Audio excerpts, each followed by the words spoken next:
Adaeze visited the police station to inquire about Chinedu's situation.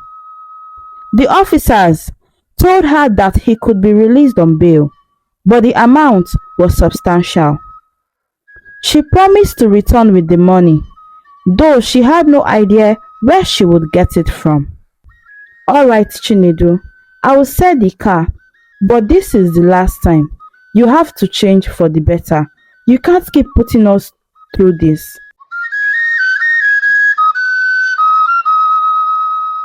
Adaeze stood by the living room window, watching her husband Chinedu as he prepared to leave for the police station. The morning sun cast long shadows across their compound, and the sound of birds chirping filled the air. Despite the peaceful surroundings, Adaeze felt a deep unease. Chinedu had been acting strangely for months now. He often avoided phone calls, changed his number frequently, and stayed hidden behind the curtains. He had told her he needed to report to the police station twice a week, but he never explained why. She knew he was in debt, but the full extent of the problem was still unclear to her. As Chinedu walked towards his car, Adaeze's heart pounded. She turned, looked at her children, Kamsi and Ifunanya, who were playing in the living room. Their laughter was a stark contrast to the turmoil brewing inside of her. Just as Chinedu was about to get into his car, the sound of sirens pierced the morning air. Adaeze's breath caught in her throat as police cars pulled up in front of her house. Officers stepped down along with a few men who looked like they meant business. "Chinedu Wonsu, you are under arrest for failing to report to the police station and for your unpaid debts," one of the officers announced, his voice firm and authoritative. Kamsi and Ifunanya stopped playing and looked towards the window. Their eyes widened in fear as they saw the scene unfolding outside. Adaeze felt a surge of panic and rushed to the door, flinging it open. "Please let me speak to my husband," she pleaded with the officers, her voice shaking. The officers gave her a stern look, but nodded. Chinedu, now in handcuffs, turned to face her. His eyes were filled with desperation and guilt. "Adaeze, please, take care of the kids. I will fix this," he said, his voice barely above a whisper. Adaeze's mind raced. She wanted to ask him so many questions. Why he hadn't told her the truth? What was he hiding? But there was no time. The officers were already leading him towards one of their police vans. Kamsi and Ifunanya began to cry, their small faces contorted with fear and confusion. Adaeze knelt down and hugged them tightly, trying to offer some comfort even as her own heart was breaking. "It's going to be okay," she whispered, though she wasn't sure if she believed in it herself.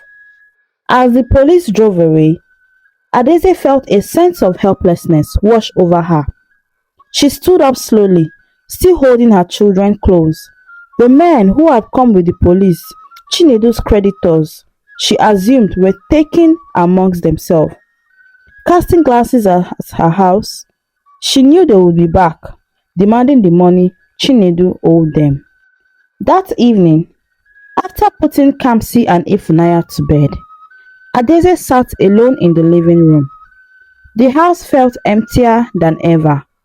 She thought about the sacrifices she had made for their family, the dreams she had put on hold, and now trust she had placed in Chinedu, but it seemed to be crumbling. She needed answers. More than that, she needed a plan. For the sake of her children, she had to stay strong and find a way through this mess. The morning after Chinedu's arrest, Adaeze woke up to a quiet house. The usual noise of Chinedu preparing for the day was absent. She sighed deeply, trying to push away the heavy feeling in her chest. The children, Kamsi and Ifunanya, were still asleep. Adaeze decided to use this quiet time to think. She walked through the house, her footsteps echoing in the silence. In the living room, she noticed Chinedu's favorite armchair was empty. It reminded her of the countless time he sat there pretending everything was fine. Now she knew better. Adaeze went to the bedroom, opened Chinedu's wardrobe. She started shifting through the stains, hoping to find something that could explain the chaos their lives had become. She found a stack of old bills and letters hidden under a pile of clothes. Most of them were final notices and warnings from creditors. Her heart sank as she realized how deep in trouble Chinedu was. As she continued to search, she noticed that some of her own belongings were missing. Her gold jewelry, which she rarely wore, was gone. She remembered the times she had asked Chinedu if he had seen her necklace or earrings, and how he had always shrugged it off. Now, it was clear that he had taken them. The realization hit Adaeze hard. Chinedu had been selling their possessions to pay off his debts. Even her savings, which she had meticulously built up over the years to buy her new car, had not been spared. She felt a wave of anger and betrayal wash over her. Adaeze decided to call her friend Nkem. She needed to talk to someone to make sense of everything that was happening. Nkem was someone she could trust, someone who had always been there for her through thick and thin. "Hello Nkem, it's Adaeze. I need to talk," she said when Nkem picked up. "My dear, what's wrong? You sound upset," Nkem replied, concern evident in her voice. Adaeze took a deep breath, explained everything: Chinedu's arrest, the deaths, the missing items. Nkem listened patiently, occasionally interjecting with words of comfort. "Adaeze, my darling, I am so sorry. This must be so hard for you, but you need to stay strong, especially for the kids," Nkem said gently. "I know, Nkem. I just don't know how to fix this. Chinedu has dragged us into such a mess," Adaeze replied, feeling the weight of the situation pressing down on her. After ending the call, Adaeze sat quietly for a moment, gathering her thoughts. She knew she had to confront Chinedu once he was out on bail. She needed answers, and she needed to know the full extent of his debts. Later that day, Adaeze visited the police station to inquire about Chinedu's situation. The officers told her that he could be released on bail, but the amount was substantial. She promised to return with the money, though she had no idea where she would get it from. On her way home, she thought about the children and how she could shield them from the worst of this crisis. She resolved to be honest with them, but also protect them from the harsh reality as much as she could. When she got home, she found Kamsi and Ifunanya playing quietly in their room. She sat down with them, pulling them close. "Mommy, where is Daddy?" Kamsi asked, his big eyes filled with confusion. "Daddy is away for a while, but he will be back soon. Everything will be alright, okay?" Adaeze assured them, hoping her words would be true. That evening, as she prepared dinner, Adaeze thought about the next steps. She would gather as much information as possible, confront Chinedu, and decide what to do next. For now, she had to take things one day at a time, keeping her family together and trying to stay strong amidst the turmoil. 3 days after his arrest, Chinedu was released on bail. Adaeze had managed to gather the necessary funds with the help of a small loan from her parents and some money from her savings. When Chinedu walked through the door, he looked exhausted and worn out. Adaeze watched him with a mix of anger and relief. swelling inside of her. That evening, after putting Kamsi and Ifunaya to bed, Adaeze sat down with Chinedu in the living room. The room was filled with uneasy silence, the weight of unspoken words hanging between them. Finally, Chinedu spoke. Adaeze, I know I have made a terrible mistake, and I have made other many mistakes, but I need your help, he said, his voice trembling. Adaeze felt a surge of anger. What do you want me to do, Chinedu? You've put us in this mess. You've sold all of our things, even my jewelries. How could you? Chinedu's eyes filled with tears. He dropped to his knees in front of her. Please, Adaeze, I have found a buyer for your car. If we sell it, we can pay off a large part of the debt. If we don't, I will be charged and imprisoned. I am begging you in God's name. Adaeze's heart pounded in her chest. She had saved for 3 good years to buy that car. It was her pride and a symbol of her hard work. She looked at Chinedu, seeing the desperation in his eyes. She felt torn between her anger and her sense of duty to her family. Chinedu, that car means everything to me. Why should I sell it because of your silly mistakes? Adaeze's voice cracked with emotion. Chinedu clasped her hands, tears streaming down his face. Adaeze, if you don't help me, it will be the end of our family. I know I don't deserve your forgiveness, but please do this for Kamsi and Ifunaya. They need me as their father. Adaeze closed her eyes, trying to block out the pain. She thought about her children and the impact Chinedu's imprisonment would have on them. They were too young to understand, but she knew they would suffer if he is imprisoned. After a long silence, she finally spoke. All right, Chinedu, I will sell the car, but this is the last time. You have to change for the better. You can't keep putting us through this, she said. Chinedu nodded fervently, relief washing over his face. Thank you so much, Adaeze. I promise things will be different. I will make this right. Adaeze woke up early the next morning, the reality of her decision weighing heavily on her. The car she had worked so hard to buy was going to be sold. She walked to the kitchen and began to prepare breakfast, her mind filled with the thought of the sacrifices she had made for her family. The children would soon wake up, and she wanted to make sure they had a good start to the day despite the storm brewing in her heart. Chinedu joined her in the kitchen, looking more relieved than she had seen him in weeks. Adaeze, thank you again. I promise things will get better. Adaeze nodded, not trusting herself to speak. She poured some cereals into the bowl for Kamsi and Ifunaya and set them on the table. As they ate breakfast, the children were blissfully unaware of the tension between their parents. The next day, Adaeze watched as the buyer inspected the vehicle. It was a painful moment for her, watching something she had worked so hard for being taken away. But she knew it was necessary to keep her family together.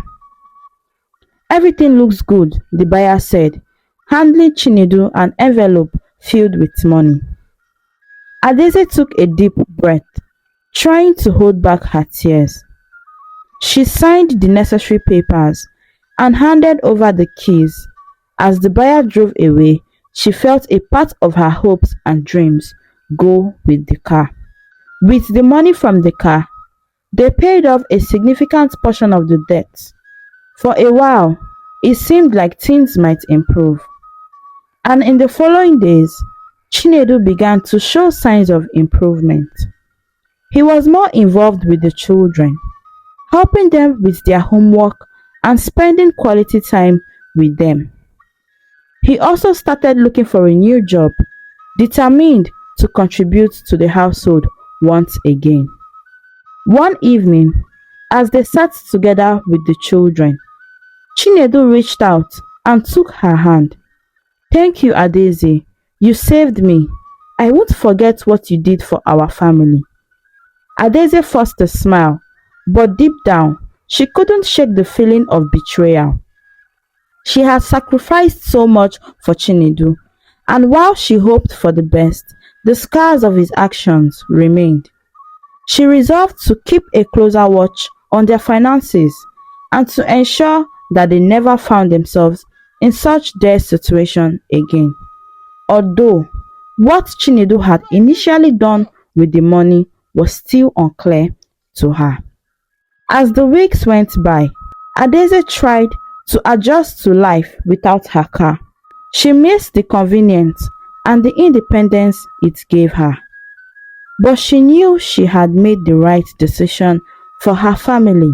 She relied more on public transportation and carpooling with friends, making sure Kamsi and Ifunaya got to school and other activities on time. Adaeze focused on rebuilding her life and creating a stable environment for Kamsi and Ifunaya.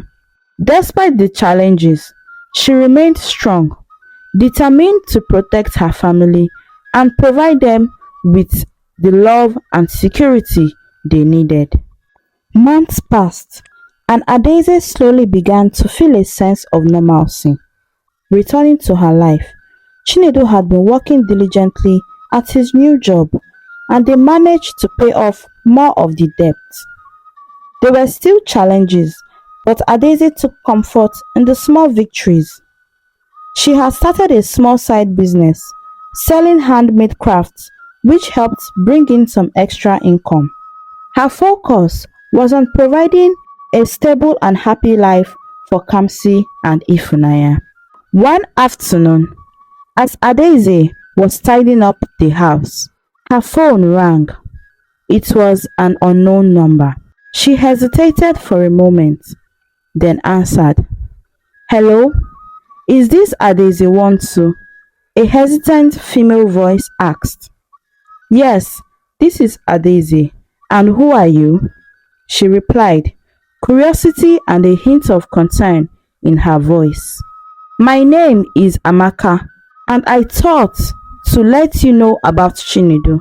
He has another family.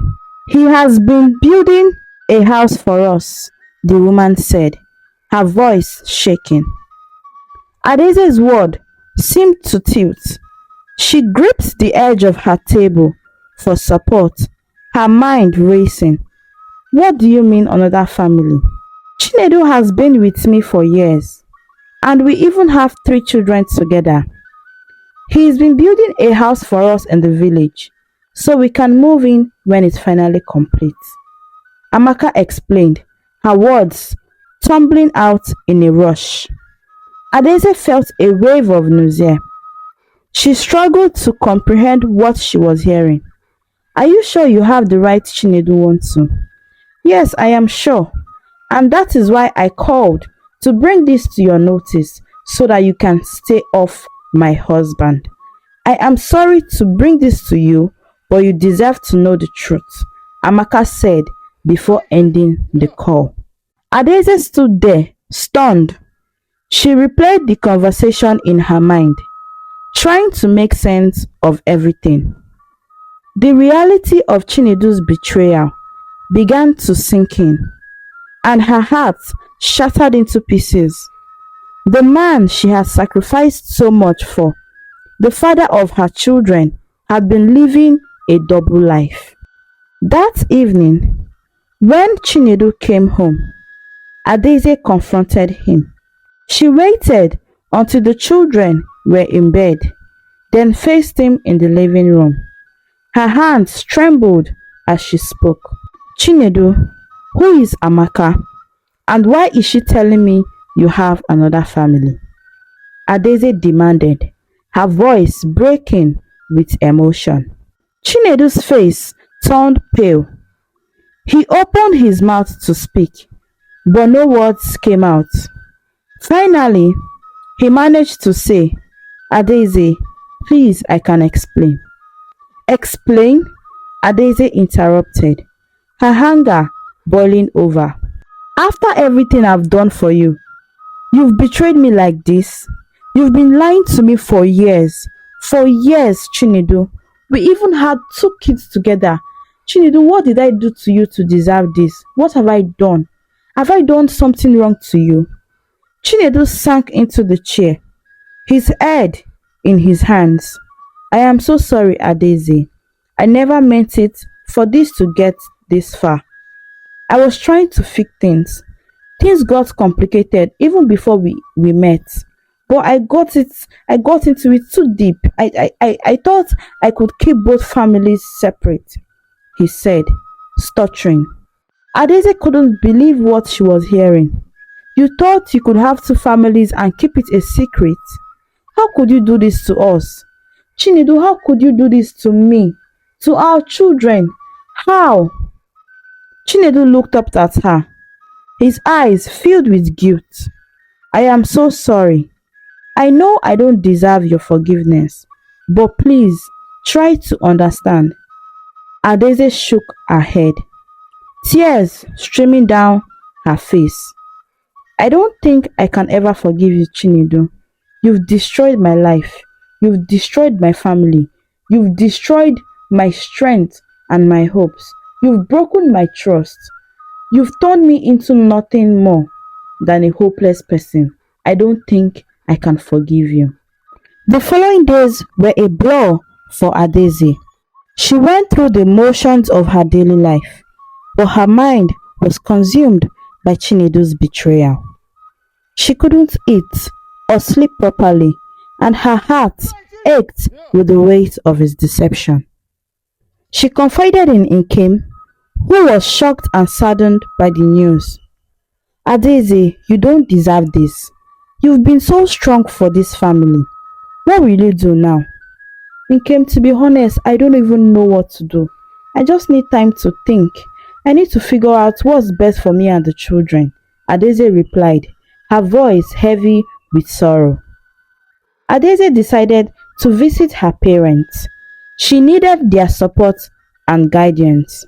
She packed a few bags for herself and the children, explaining to Kamsi and Ifunanya that they were going to stay with their grandparents for a while. When they arrived, her mother immediately knew something was wrong. She embraced Adaeze, offering the comfort only a mother could provide. My daughter, what has happened? You look so troubled. Adaeze immediately broke down in tears, telling her parents everything. Her father listened quietly, his face etched with concern. Adaeze, you've always been a strong woman. We raised you right. You will get through this. You have us, and we will support you in any decision you want to make, he said firmly. Her mother nodded in agreement. You and the children can stay here as long as you need. Take your time to heal and decide what is best for you. Adaeze felt a sense of relief. Being with her family, she knew it wouldn't be easy, but she was determined to rebuild her life. She would find a way to move forward for herself and for her children. As days turned into weeks, Adaeze started to regain her strength, although she was hurting. She focused on her children, ensuring they felt loved and secure. She also spent time working on her craft business, finding solace in her creativity. One evening, as she tucked Kamsi and Ifunanya into bed, Kamsi looked up with wide eyes. Mommy, will Daddy come back? Adaeze kissed his forehead, her heart aching. No, my dear. I don't know if he will come back, but I can tell you we will be just fine. We have each other. Your sister and I are here for you, and Grandma and Grandpa are here for you, and that's all we need. In that moment, Adaeze realized that she was ready to start a new chapter in her life. She would face the future with courage and determination, knowing that she had the strength to overcome anything for the sake of her children. In the months that followed, Adaeze focused on rebuilding her life and finding a sense of normalcy for herself and her children. The support of her parents and the friends like Nkem became her pillar of strength. She knew that moving forward wouldn't be easy, but she was determined to create a stable and happy environment for Kamsi and Ifunanya. Adaeze enrolled Kamsi and Ifunanya in a new school close to her parents' house. She wanted to give them a fresh start, away from the painful memories associated with Chinedu and the place they once called home. The children adapted quickly, making new friends and excelling in their studies. Seeing their happiness gave Adaeze the motivation she needed to keep going. Her craft business started to gain traction. Adaeze dedicated her evenings to creating beautiful handmade items, pouring her emotions into her work. She began selling her craft at local markets and online. The positive feedback she received boosted her confidence and encouraged her to do more. Her business grew steadily, providing a much needed source of income and a sense of accomplishment. One afternoon, Adaeze was busy setting up her stall at a local market. The sun was shining brightly and the atmosphere was lively with vendors and customers. Nkem joined her, helping to arrange the craft and chatting with the customers. "You are doing so well, Adaeze. Your work is beautiful and people really love them," Nkem said, smiling at her. "Thank you, Nkem. I couldn't have done this without your support," Adaeze replied, feeling grateful for her friend's encouragement. As the day went on, Adaeze noticed the man browsing through her items. He looked familiar, and as she approached him, she realized it was Emeka, an old friend from secondary school. He had moved away years ago, but they had been close during their school days. "Adaeze, is that you?" Emeka asked, his face lighting up with recognition. "Emeka, it's been so long. How are you?" Adaeze responded, feeling a rush of nostalgia. "I am doing well, and I moved back to town recently and decided to visit the market. I didn't expect to run into you here," Emeka said, looking around her stall. "These crafts are really amazing. I want to get a bag for my mother. Did you make them?" "Yes, I did. It's my little business," Adaeze replied, smiling proudly. They spent some time catching up, reminiscing about their secondary school days and sharing stories of their lives since then. Emeka was impressed by Adaeze's resilience and determination. He was married but had lost his wife to an unfortunate accident. "You've been through so much, Adaeze. It's inspiring to see how strong you are," Emeka said sincerely. "Thank you, Emeka. It hasn't been easy, and you also have been through so much. For me, I have to keep going for my children," Adaeze replied, feeling a sense of warmth from his words. Over the next few weeks, Emeka and Adaeze began to see more of each other. He was kind and supportive, and his presence brought a new sense of joy to Adaeze's life. She was cautious, not wanting to rush into anything, but she appreciated having someone who understood and respected her. One day, as they walked through a nearby park, Emeka turned to Adaeze. "Adaeze, I admire your strength and the love you have for your children. I want to be there for you, to support you in any way I can. You deserve happiness." Adaeze felt a flutter in her heart. "Thank you so much, Emeka. Your friendship means a lot to me, and I am sure I am not ready for anything more right now, but I'm just so grateful to have you in my life." "I understand," Emeka said gently. "Take all the time you need, but I'm here for you no matter what." Meanwhile, Chinedu's life had taken a different turn. He moved in with Amaka and their children in the house he had been secretly building.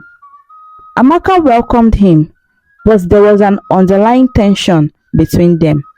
The revelation of his double life had taken a toll on their relationship as well. Chinedu, why didn't you tell me about Adaeze? And if I had not called her to tell her, so you would have still been living this fake life of yours. And the other children, why didn't you tell me about them? Amaka asked one evening, her voice heavy with hurt. I was afraid, Amaka.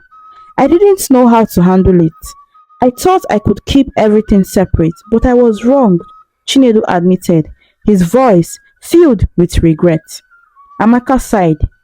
We have to move forward for the sake of our children, but it won't be easy.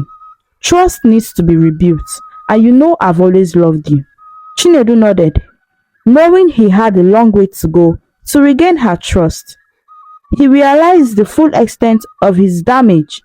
His actions had caused so much, and vowed to make amends, though he knew he would take time and effort. He couldn't fight anymore with Amaka because he didn't want to lose her, just like the way he had lost Adaeze. One afternoon, while visiting his children with Adaeze, Chinedu noticed how much happier they seemed. It was a bittersweet realization, knowing that they were thriving without him. He approached Adaeze with a heavy heart. Adaeze, I see the kids are doing well. Thank you so much for taking good care of them, Chinedu said, his voice sincere. Adaeze looked at him, her expression calm but distant. They are my children. They deserve a stable and happy life, Chinedu, and I will do whatever it takes to give them that, one which you couldn't give them. Chinedu nodded. I understand, and I hope one day you can forgive me, he said. Adaeze took a breath. Forgiveness is a process, Chinedu. Right now, my focus is on our children and building a better future for them, with or without their father. As for the both of us, we are done. As the months passed, Adaeze continued to focus on her business and her children. She found a new sense of purpose and fulfillment in her work, and her relationship with Emeka blossomed into a deep and supportive friendship. She realized that she was not alone in her journey, and that she had a strong network of people who cared for her and her children. One bright morning, as she prepared breakfast for Kamsi and Ifunanya, Adaeze felt a sense of peace she hadn't experienced in a long time. The children laughed and chatted excitedly about their upcoming school project, filling the house with joy. As they sat down to eat, Adaeze looked around the table, feeling a deep sense of gratitude. She had been through so much, but she had emerged stronger and more determined than ever. Her children were happy and thriving, and she had found a new sense of purpose in her work and relationships. Adaeze stepped into this new chapter of her life, filled with hope, strength, and the belief that she could overcome anything for the sake of her family. She moved on without Chinedu, unable to take away the hurt his betrayal had caused her, and found something new in Emeka. The moral lesson of Adaeze's story is about resilience and self-reliance. Despite facing betrayal and immense challenges, Adaeze finds the strength within herself to rebuild her life and create a stable and loving environment for her children. It teaches the importance of self-worth, the power of supportive relationship, and the ability to overcome adversity through inner strength and determination. Adaeze's journey also highlights the value of honesty and integrity in relationships and the consequences of deceit and betrayal. Thanks for watching this captivating story on African Stories and Folktales. Please don't forget to subscribe and turn on the notification bell for more stories. Thank you.